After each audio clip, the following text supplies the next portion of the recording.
نے پاکستان کی 4 انٹیٹیز پہ پابندی عائد کرتے ہوئے کہا کہ گلوبل پیس کے لیے تھریٹ ہیں اور پاکستان کے لانگ رینج میزائل کی ڈیولپمنٹ میں اہم کردار ادا کر رہے ہیں، اور جو کراچی بیسڈ انٹیٹیز ہیں وہ کم از کم اس کے حوالے سے اکوپمنٹ خرید رہی تھیں، اور 4 جو انٹیٹیز ہیں اس میں نیشنل ڈیولپمنٹ کامپلیکس جو کہ اسلام آباد بیسڈ ہے، اور یہ flag ship arrow space and defence agency ہے۔ اس کے ساتھ Akhtar and since private limited Karachi based ہے، ایفیلیٹ انٹرنیشنل یہ بھی سپلائی اکوپمنٹ کے حوالے سے اس کے بارے میں کہا جا رہا ہے، راک سائڈ انٹرپرائز، اور انہوں نے کہا ہے کہ یہ سارے مل کے کام کرے تھے پاکستان کی جو ایڈوانس میزائل ٹیکنالوجی ہے، پروگرام ہے، اس کو آگے لے جانے کے لیے۔ اور میتھیو ملر نے اپنے ایکس پلیٹ فارم کے اوپر جو بات کہی ہے، انہوں نے کہا تھا United States is designating 4 entities which are contributing Pakistan's ballistic missile. We have been clear and consistent about our concerns and we will continue to engage constructively with Pakistan on these issues. Washington نے کہا ہے کہ جناب ہم نے اس لیے پابندی عائد کی ہیں کہ یہ گلوبل پیس کے لیے تھریٹ ہیں، اور اس حوالے سے جتنے بھی ایسٹس ہیں انٹیٹیز کے واشنگٹن کے اندر یو ایس کے اندر وہ فریز کر دیے جائیں گے، اور دوسرا یہ کہ امریکنز کے اوپر بین ہوگا کہ وہ کسی بھی قسم کا ان کے ساتھ بزنس کر سکتے ہیں۔ اسلام آباد نے اسے انتہائی انفارچونیٹ اور بائسڈ قرار دیا ہے، اور ریجنل اسٹیبلٹی کے لیے انتہائی خطرناک قرار دیا ہے، اور کہا ہے کہ اس سے دونوں جو آرمیز ہیں اسپیشلی انڈیا اینڈ پاکستان کی، اس میں اے سیمیٹری اس حوالے سے بڑھے گی۔ اب اس سارے وقوعے کو آپ 3 مختلف زاویوں سے دیکھ سکتے ہیں۔ آپ نے بہت سارے پروگرام دیکھے ہوں گے، آرگیومنٹ کاؤنٹر آرگیومنٹس آتے ہیں، لیکن میں اسے 3 مختلف زاویوں سے آپ کے سامنے پیش کرنے کی کوشش کرتا ہوں۔ پہلا زاویہ ریاستی ہے کہ امریکہ کی ریاست کس طرح سے بیہیو کرتی ہے اور پاکستان کی ریاست کس طرح بیہیو کرتی ہے۔ دوسرا زاویہ بائی لیٹرل ریلیشنز ہیں، دو طرفہ تعلقات ہیں، اور اس کی نیچر کیا بنتی ہے اور اس میں تبدیلی کیا رونما ہو رہی ہے۔ اور تیسرا خطے کی سطح کے اوپر آپ اسے دیکھ سکتے ہیں اور بین الاقوامی سطح پہ دیکھ سکتے ہیں۔ سب سے پہلے آ جاتے ہیں ریاستی سطح کے اوپر۔ جناب ریاستی سطح کے اوپر جب امریکہ کے اوپر آپ غور کرتے ہیں تو آپ کو پتہ چلتا ہے کہ امریکہ کیرٹ اینڈ اسٹک کی پالیسی اپلائی کرتا ہے ہمیشہ پاکستان کی طرف، اور اس کی جو سب سے زیادہ ریسنٹ مثال ہے اس سے پہلے، جو یہ سینکشن سے پہلے، وہ آپ کو نظر آتی ہے کیری لوگر بل، جہاں پاکستان کو انسینٹیوز بھی اور وہاں پہ آپ کے اوپر اسٹک یعنی ٹف کنڈیشنز بھی عائد کی گئیں۔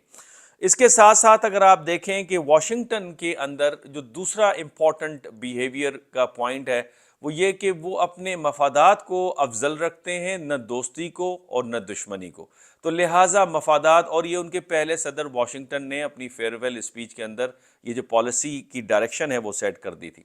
تیسری اس کی مثال یہ بھی ہے کہ عراق وار کے اندر آپ کو یاد ہوگا جب برٹشر سولجر جا رہے تھے تو ان کے پیرنٹس نے انہیں کہا تھا بھیا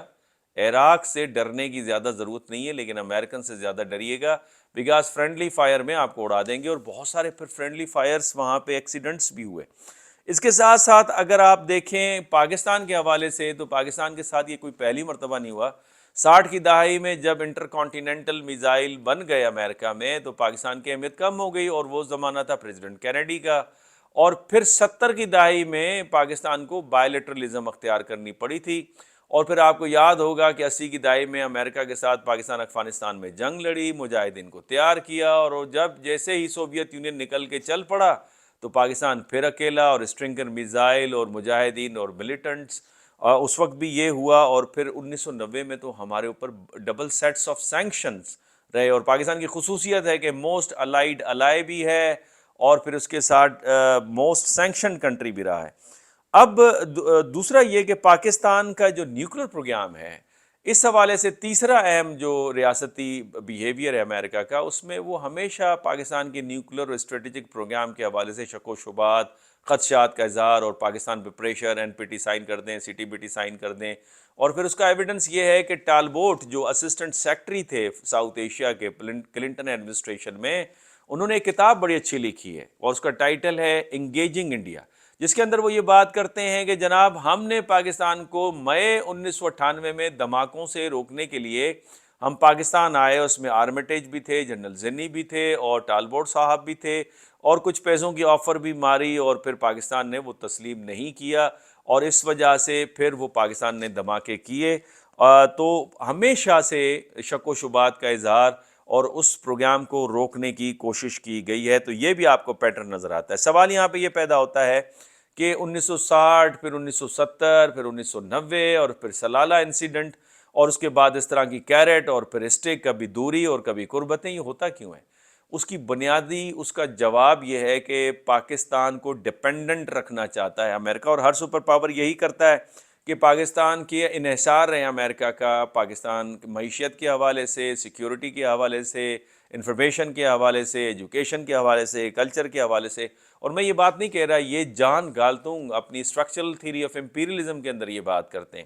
کہ ایک ورٹیکل اسٹرکچر ہوتا ہے جہاں پہ جو لیونگ اسٹینڈرڈس ہوتے ہیں سینٹر اینڈ پیریفری کے درمیان میں، اس میں بڑا گیپ ہوتا ہے، اور پھر سینٹر اور پیریفری کا سینٹر، ان کے درمیان میں ٹرانسمیشن بیلٹ اینڈ کنیکشن ہوتا ہے، اور تیسرا یہ کہ پیریفری کو کسی اور پیریفری کے ساتھ ہارمونی آف انٹرسٹ قائم نہیں کرنے دیا جاتا۔ تو لہٰذا یہ دوسرا یہ کہ پاکستان کو چین سے اور روس سے ذرا دور رکھنا ہے، اور یہی وہ پولیٹیکل موٹیو ہے۔ اور اس کے بارے میں آپ کو یاد ہوگا ڈینیل مارکی نے کتاب لکھی نو ایگزٹ فرام پاکستان، کے پاکستان کی جو ملٹری مائٹ ہے، پاکستان کے اسٹریٹجک ویپن ہیں، اور پاکستان کی جو قربتیں ہیں چین کے ساتھ، یہ وہ عناصر ہیں جس کی وجہ سے امریکہ کبھی بھی پاکستان کو علیحدہ نہیں چھوڑے گا۔ اور اس کی ایک اور مثال اور ایک اور ایویڈنس، جب ڈونالڈ لو صاحب نے کانگریس کے اندر کچھ ہی مہینے پہلے ریکویسٹ کی تھی، پاکستان کو $100 ملین کی آفر دی تھی کہ یہ سینکشن کریں تاکہ چین کے اثر و رسوخ سے پاکستان کو ہٹایا جا سکے۔ اب آ جاتے ہیں پاکستان کے پیٹرن کے اوپر۔ جناب، پاکستان کا پیٹرن یہ ہے کہ پہلی بات تو یہ کہ پاکستان ایک اسمالر پاور ہے، دوسری بات یہ کہ پاکستان ہمیشہ ریسیونگ اینڈ کے اوپر ہوتا ہے، تیسرا یہ کہ پاکستان ہمیشہ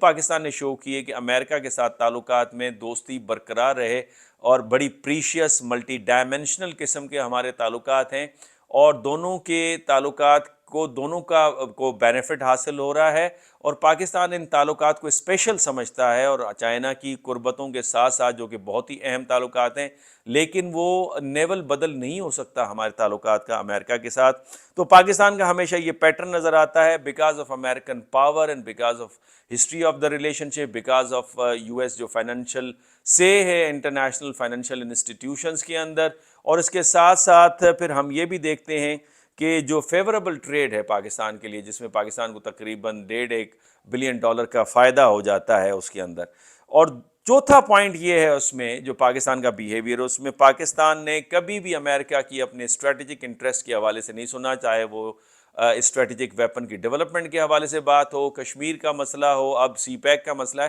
یہ وہ ہے، اس میں سلو ڈاؤن ہو جاتا ہے، لیکن کبھی اس پہ جو ہے پاکستان نے کمپرومائز نہیں کیا۔ اب آ جاتے ہیں بائیلیٹرل لیول کے اوپر۔ حالانکہ ویڈیو میں چاہتا ہوں کہ یہ دو زاویے آپ کے سامنے بیان کروں، دو زاویے پھر میں بعد میں بیان کروں گا، اس کے بعد جو انالیسز ہے ڈفرینٹ ہمارے تھنکرز کی اسلام آباد کے اندر، وہ بھی آپ کے سامنے رکھوں گا، لہٰذا دو اقساط میں یہ ویڈیو ہوگی۔ تو پہلی آخری جو پوائنٹ ہے اس ویڈیو کی، سیکنڈ جو میرا زاویہ ہے، وہ بائیلیٹرل لیول کا ہے۔ بائیلیٹرل لیول کے اندر آپ دیکھیں کہ فلکچویٹڈ ریلیشن شپ رہے ہیں، فریکچرڈ رہے ہیں، اس کو انچینٹڈ الائز بھی کہا جاتا ہے۔ کبھی موسٹ الائیڈ الائے پاکستان ہے، کبھی نان نیٹو الائے ہے، اب کبھی موسٹ سینکشنڈ کنٹری ہے۔ تو پاکستان اور امریکہ کے تعلقات بڑے یونیک رہے ہیں، اور پاکستان کو 1990 کے آخر کی دہائی کے آخر میں اتنے زبردست قسم کے سینکشنز لگے کہ پاکستان کو دھمکیاں ملتی تھی، جناب اگر نیوکلیر اپنا پروگرام رول بیک نہیں کرتے تو پھر ہم آپ کو فیلڈ اسٹیٹ قرار دیں گے، روگ اسٹیٹ قرار دیں گے۔ اور پھر آپ کو یاد ہوگا پریزیڈنٹ ٹرمپ صاحب کی جو پچھلا دور حکومت تھا، اس میں پاکستان کا $1.5 بلین کا جو پیکیج تھا، $1.3 بلین کا، وہ بھی کٹ آف ہو گیا تھا پروگرام، اور پھر $350 ملین کا جو کولیشنل سپورٹ فنڈ تھا وہ بھی کٹ آف ہو گیا تھا، اور پھر بائیڈن ایڈمنسٹریشن آئی اور انہوں نے بھی اس کو جاری نہیں کیا۔ اگلی ویڈیو میں بتاؤں گا کہ اس کے ریجنل اور انٹرنیشنل زاویوں سے ہم کیسے دیکھ سکتے ہیں، اور پاکستان میں اس حوالے سے کیا انالیسس چل رہی ہے۔ ویڈیو کو دیکھنا نہ بھولیے گا۔ اللہ حافظ۔